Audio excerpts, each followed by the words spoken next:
Good day, gentle people, it's your favorite Mr. 42. Welcome back to my channel. Today's subject is damn windmills.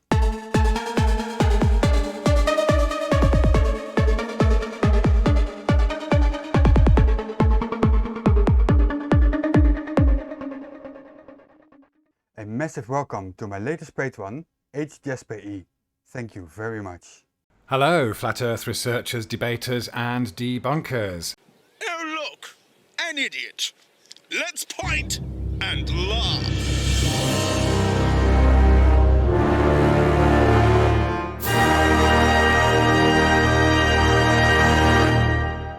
This photograph of a wind farm that is cut off at the horizon was posted in Twitter under the hashtag #FlatEarth, so it came up in my feed, and it came with the question from this Globe Earth defender: how can flat earthers look at this observation and still keep on pretending that there is no curvature? That is a Twitter feed from Harley's Corner, one of my subscribers. Hi Harley! I'll put a link to his Twitter feed in the description.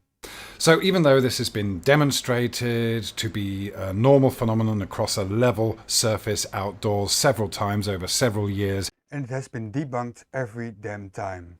the fact that this person is pretending they have evidence of curvature means that we have to explain and demonstrate and show how this person is wrong in their assumption. Great, we get to debunk it all again. So we're going to do 3 or 4 things here. First, we're going to compare the globe Earth mathematics with the observation that we are seeing and see whether it fits with the model. You mean with reality? And then we have to talk about the distinct difference between the ways of calculating or measuring any assumed curvature on the surface of the Earth. Yeah, sorry. Let me just skip 4 minutes. So this is the picture that was cropped and used in the Twitter feed, and it's of the offshore wind park at Thornton Bank, and this is off the coast of Belgium. Now, the person who posted this particular photograph has said that they believe it perfectly shows the Earth curvature. Again, they're just assuming that this drop, or this apparent drop, or this cutoff is evidence of curvature rather than actually seeing any curvature on a globe that is supposed to be curving in all directions. That's because the globe is an established fact. It's Thornton Offshore Wind Farm, and it's about 30 kilometres off the coast of West Flanders, Belgium, between Ostend and Zeebrugge. So we can see a little dot here representing where the wind farm is off the coast of Belgium. While doing a reaction video like this, I always double check the numbers to see if they don't lie or hide anything. I found a different Wikipedia page with the same data. Something changed. I don't think Nick is trying to hide or lie about anything here. I just wanted to mention it. A couple of other details we can pick out from here that might be relevant are that the turbines have a rotor diameter of 126 meters, and the gondolas with the generators on the top are 94 meters above sea level.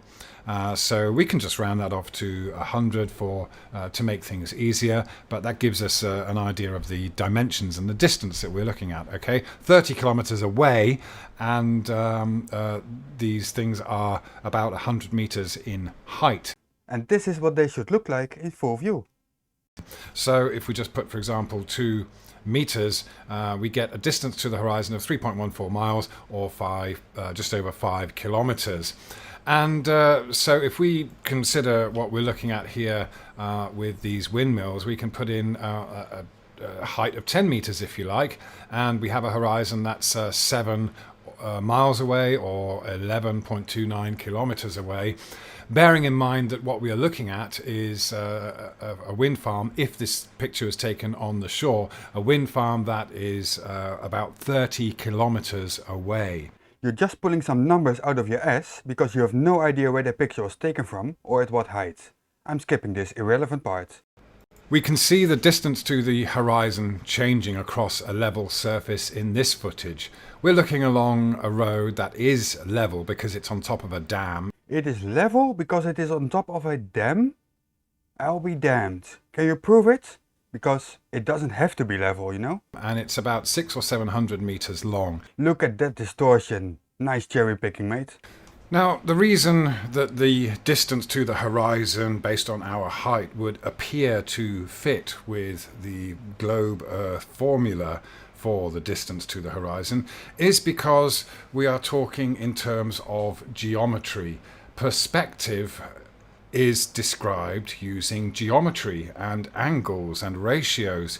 So this is why it would appear to fit. You can see here that everything in the image is converging to a center point, and it's doing so at a particular angle. Pay special attention how those lines never intersect. To a point where we don't see what's going on or above the surface. So this in itself also explains sunsets and why you eventually don't see the sun in the distance. It just disappears from our view. It's not going down below any curvature in the distance.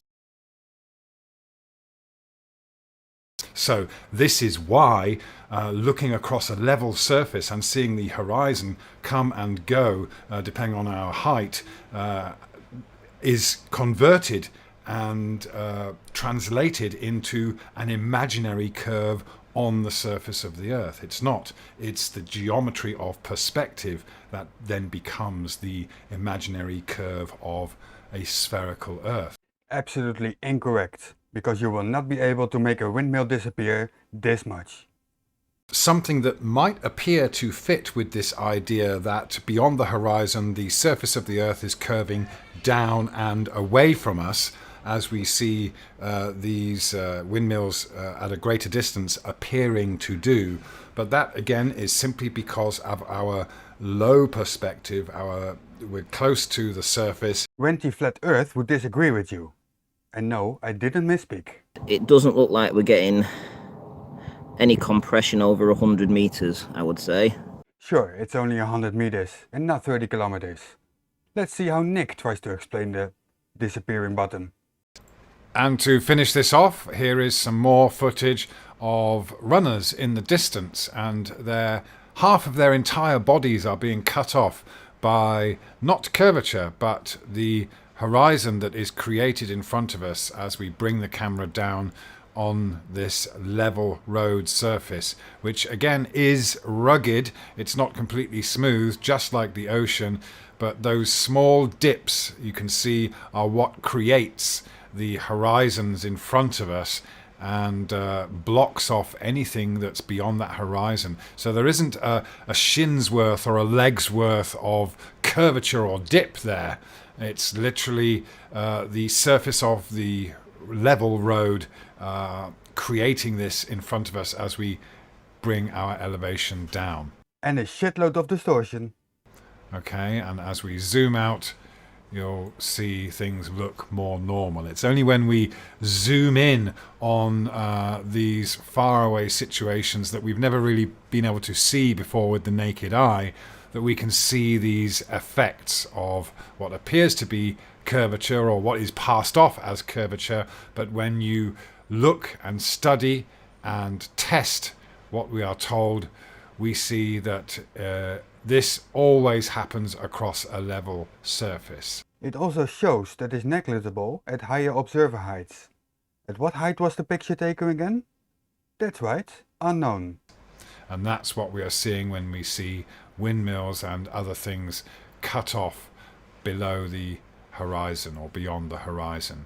It's nothing more than a combination of perspective and the conditions that affect observations across a level surface.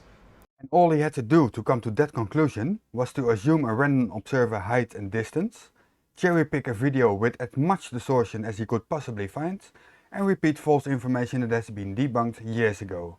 Way to go, Nick! Full disclosure, I did cut out large parts of his video. These are parts that I believe are irrelevant to the topic at hand, and I also don't think we need a 6-minute lecture on perspective, something that we all agree on already. And that's it for today. I hope you enjoyed the video. Please like and subscribe if you haven't done so already, and in the description you will find links to my socials like Twitter and Discord. This has been Mr. 482, out. Don't panic.